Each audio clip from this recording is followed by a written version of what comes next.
Ready to master Python for data science? Want to become a top tech business analyst? Bridge the gap between data and business strategy. Subscribe to Query to Career and start today.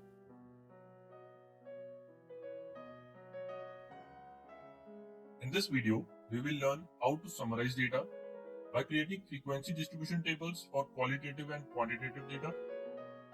Then we will see how to convert these tables into bar charts and how to construct histograms. This is basically descriptive statistics where we describe the distribution of our data. So let's start. What is a frequency distribution? Frequency distribution is listing down categories from our data, and against each category, we will write the number of elements or data points that belong to each category. So suppose 420 students get admission into a college, and you have data where column 1 contains student names and column 2 contains the branch or specialization of that student. Such data is raw data, but when you take out these branches as categories and find out the number of students that belong to each branch, you get a table like this. This is called a frequency distribution. Now these numbers on the right are the frequency of occurrence of each branch in our raw data. There is a term called relative frequency of a category which represents the contribution of that category to the total. That is, mathematically it is frequency of that category divided by the sum of all frequencies. So relative frequency for biotechnology will be 60 divided by 420, which comes out to be 0.14, which is nearly 14.2%. This same information can be depicted in the form of a graph called bar chart.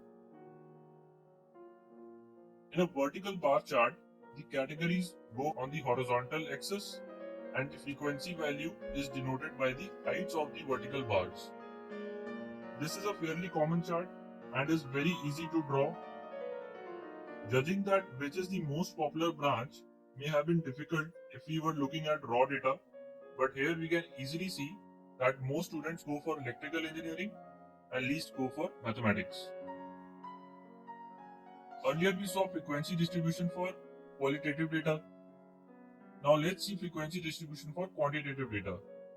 For quantitative data, we have to create the buckets first.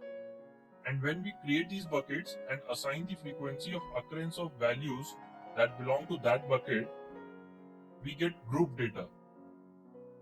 So suppose we have a list of students and their science marks. This is ungrouped data. But when I create category of marks such as 0 to 35, 36 to 55 and so on, and find out the number of students who have scored marks in each category, I get this table. And this table is grouped data. Now we will learn to do this using softwares like R and Python. But for small number of observations, we can do it manually also. So let's learn how to do it manually.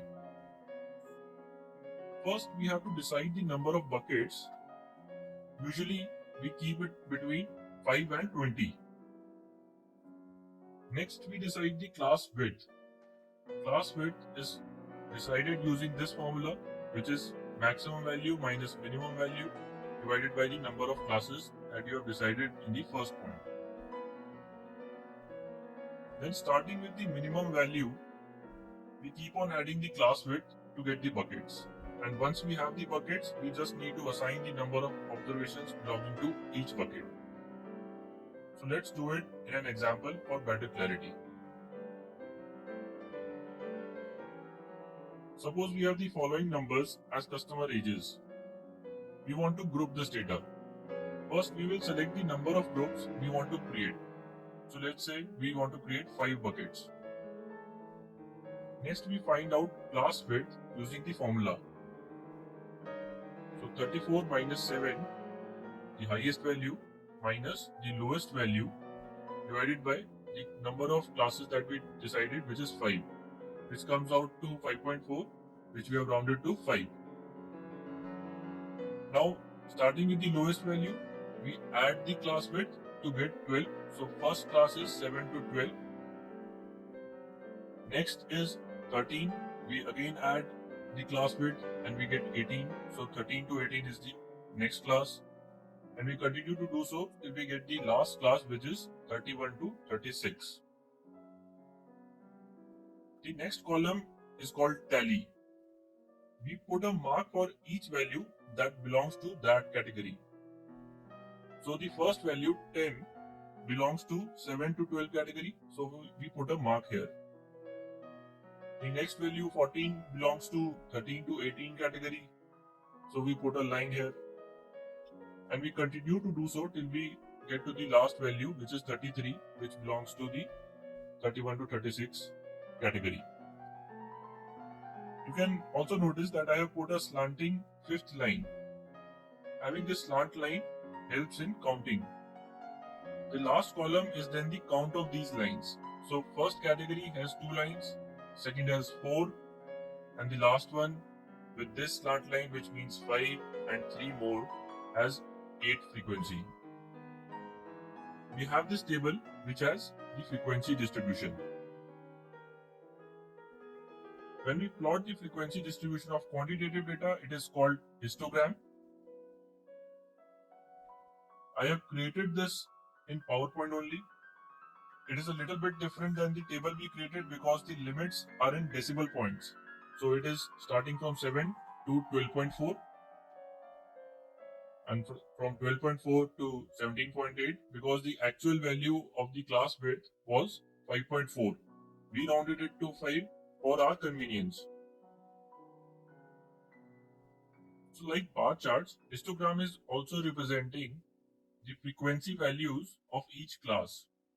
So whenever you get a data, it is good to plot a histogram so that you get the distribution of your data.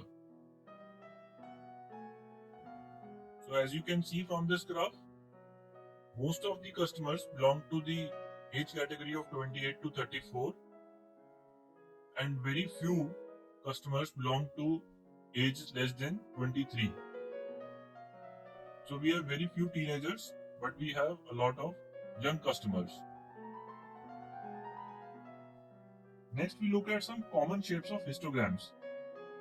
There are 3 properties here. One is symmetricity, second is skewness, and third is uniformity. A symmetric variable distribution is same about the center. You can say that left is the mirror image of the right. So these 2 types are symmetric. If higher frequencies are more shifted towards one side and the other side has lower frequencies, then the graph is skewed, as represented in these 2 graphs. If the frequencies are uniformly distributed in all the classes, then the graph is uniform. If we go back to the histogram we drew earlier, you can see that it is a skewed data. The frequency of the last class is higher and frequency of the previous classes is much lower. It does not have symmetricity since if you look at left part of this graph, it is not same as the right part of this graph, and it is not uniform since all the different classes have very different values. In the end, we will look at an important probability distribution called normal distribution. It occurs very often in the recorded data, and very often we make assumptions that the data is normally distributed. What this means is that our data is a continuous numerical data, and the probability density at a point is actually a function of the distance of that point from the mean of that data. It is represented by this formula. We don't need to remember this formula. Just notice that the height y, which is the probability density at any point, is a function of the distance of that particular value from the mean. So x minus mu, distance from the mean, determines the probability density at any particular point. So when we have such data and we draw a histogram of such data, so if we create a number of classes and we assign the the frequency distribution of values in that classes, it will be drawn something like this. So the shape will resemble this. So in simple terms, what this graph is representing is the value at mean has maximum probability of occurrence, and as you go farther from the mean on either side, the probability of occurrence decreases. Also note that since y denotes probability density and not probability, therefore to get the probability of occurrence between a range, you will have to calculate the area under the graph. So for example, if you want to find out the probability of occurrence of value which is less than the mean, it will be area on the left of the side of the graph, and this will be half of the total area. We will not discuss here how to calculate this area and how to calculate this probability. The software packages which we are using in this course will automatically give us the probability for any range that we want to calculate. Listed here are three properties of normal distribution. The total area under the curve is 1 because this graph is showing the probability density. So if you want to find the probability of all values happening, it is 1. The curve is symmetric, and these two tails at both the ends, these extend indefinitely. We won't go deeper than this for normal distribution, as that is all we need. Now when we are building a machine learning model, there are 7 steps to it. It starts with problem formulation, then we do data tidying, then data pre-processing, then we split the data between test data and train data, then we build the model and train it. Once we get the result, we validate the results and check model's accuracy, and lastly we use the model for prediction and other purposes. Let's look at them one by one. So the first thing, which is problem formulation, it basically means when you have the business problem with you, you have to convert that business problem into a statistical problem. Your business problem can be as simple as increasing your business's revenue. When you go deeper into it, you may identify that the problem that your business is facing is one of attrition, that your customers are not renewing their membership or stopping the use of your product. And second is, you are not able to find new prospects. You don't have new customers. So this business problem will then be converted into 2 smaller problems, one of which is decreasing attrition, and the second one is getting better customer prospects. So when we have attrition and we want to minimize it, we first need to identify the variables which impact it. So attrition will be the dependent variable, and we want to identify the independent variables which increase or decrease attrition. These variables can be anything such as technical problems with our product, or the customer service that we provide to our customers, or any other business variable. Once we identify these variables, we need to collect data for all these variables and attrition. So this step of identifying dependent and independent variables from the business problem is problem formulation. Once we have identified the problem and have gathered the data for that problem, we need to tidy it up. We need to clean that data so that it is usable for data analysis. For data analysis, the data should be available in a clear table format with rows and columns, and in each column the values should clearly represent different variables. For example, in this column, if you have M014 representing a male whose age is between 0 and 14, it should not be kept like this. This data should be converted into these 2 columns, where one column has the variable of customer 6, which contains male or female, and the other which has age categories such as 0 to 14, 15 to 24, and so on. Once you have clean data, you need to pre-process your data before putting it into the model. Pre-processing can include filtering data, which means you are removing some particular type of data from all the data that you have. Aggregating values, that is assigning aggregate values wherever necessary.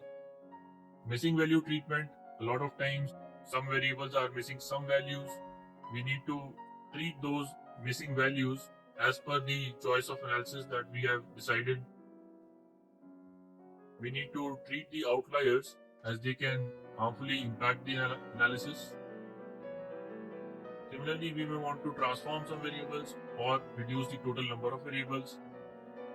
All this constitutes data preprocessing, and we will be covering all these in a separate section because this is one of the most important part before starting any analysis. And when you are in data analysis business, almost 80% of your time will always go into data tidying and data pre-processing. So it is very important to know how to get the right data and in the right format. The fourth step is to split the data that you have into test data and train data. The training data is the data that we will use to train our algorithm. This data will include both input data and output data, and basis this data, the algorithm will learn what is the relationship between input and output variables. And the algorithm will be trying to minimize the error of the expected output from the actual value that we have given in the data.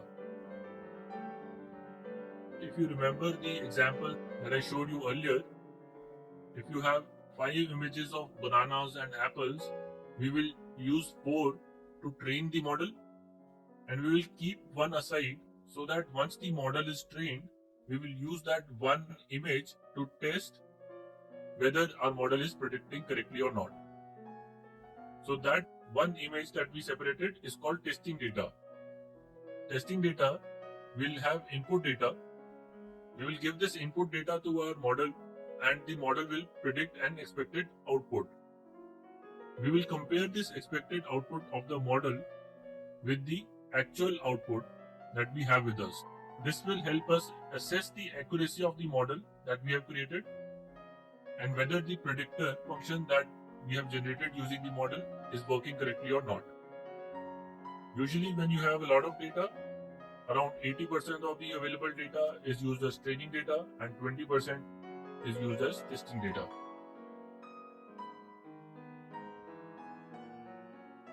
The fifth part is training the model. You have the value of dependent variables, you have the value of independent variables, that is, you have outputs and input variables. You want to estimate this function fx. Basis the previous data, your model will run and estimate the value of this function in this step. So once your model is trained and you have that function, which is the relationship between your output variable and input variable, you need to check its performance. The model that we have created will have two types of error. These are called in-sample error and out-of-sample error. In-sample error means we provided some training data to our model to train itself. After training, it may still not be able to predict all the values in the training data correctly. So it may be giving errors while predicting the values of training data. That error is called in-sample error. So suppose we gave 4 images of apples and bananas to our model to train, and out of those 4 images, the model is predicting 3 of them correctly, then we have 75% accuracy and there is 25% in-sample error. Whereas, now that new model that you have created, if you apply it to a new sample of 4 new images, and out of those 4 new images, it is predicting only 2 values correctly, then those 2 wrongly predicted values is out of sample error. The last step is to use this prediction model. Once you have this prediction model, you should set up a pipeline so that your input data constantly flows into this model. You get this output in the form of dashboards and tables.